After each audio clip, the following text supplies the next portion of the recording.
I love talking about this topic of how Andy saved himself for marriage. It's supposed to be sweet. She was just like confused. So we're not gonna have sex until we're married? Maybe like sometimes, right? He typed out If you want to get your girl, like a write her an 5-page essay titled Why We Wouldn't Just Do the Damn Thing by Andy Grammer.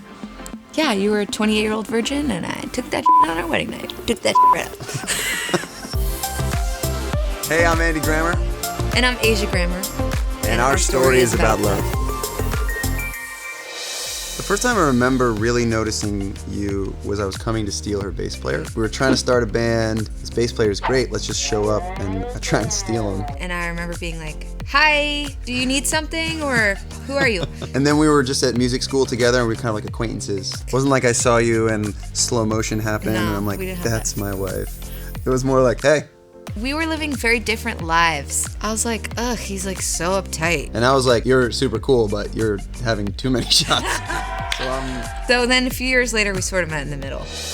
I lost my mother, it's been almost 10 years ago now. One of the ways that I would process getting through the grief of it, the little shows that I was playing, I'd say at the end of the show, I'm doing this thing called Kathy Grams. I will write quick little songs for anybody that's going through anything hard. I called Andy and I was like, we have to do a Kathy Graham for this guy. He's the best. He was terminal. He was on his way out. He needs like a little pick-me-up song. She came over to write it and shows up in this smoking hot cocktail dress. I had hospital scrubby clothes. In my trunk, there was like a balled up like black dress. Whoa, There okay. were two options. He was my buddy. So it was weird energy because I left the house like, okay. I came back and I was like, that was super weird. I like you. Do you like me?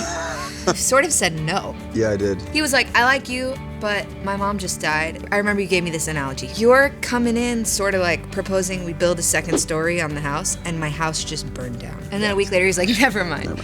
Let's Build a house quick. Andy shows up to my house one day. He's in a suit. He blindfolded me and threw me in the car and I didn't know what we were doing. And we're driving and I'm like, For like an hour.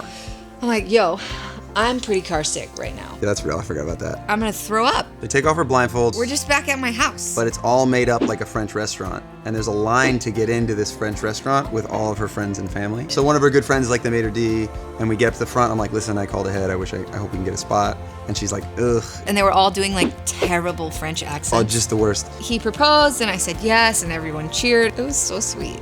It's a good day. I'm a pretty humble guy, but I nailed that. People are always coming up to me going like, oh, are you okay that you guys are spending so much time apart? And I'm always like, it's great. The hard and the good things Yeah. about being a touring musician is that We're you're happy. gone a lot. We try to not go over 2 weeks without seeing each other. But there is also like you're constantly coming home to someone, which is cool. It's love.